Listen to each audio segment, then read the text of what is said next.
A truck driver is tonight fighting for life after spectacularly crashing a concrete mixer on a highway northeast of Adelaide. The truck ploughed through a barrier and rolled down an embankment, prompting a delicate rescue mission.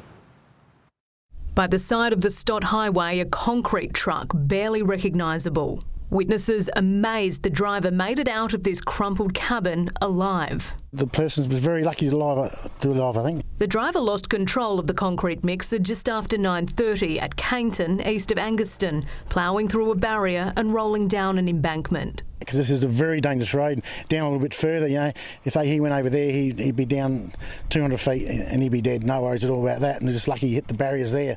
The extrication operation was delicate and complex. It took emergency crews more than an hour to free the 65-year-old Lobethal man. He was airlifted to the Royal Adelaide with life-threatening injuries.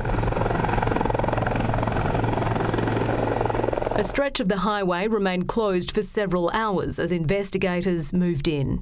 Major crash officers spent quite some time examining the truck's undercarriage, trying to work out if mechanical failure could be to blame. The truck's owner, Heidelberg Materials, released a statement confirming the crash involved one of its employees, saying, "Our thoughts remain with the driver and his family at this difficult time. The company is assisting authorities as they investigate the cause."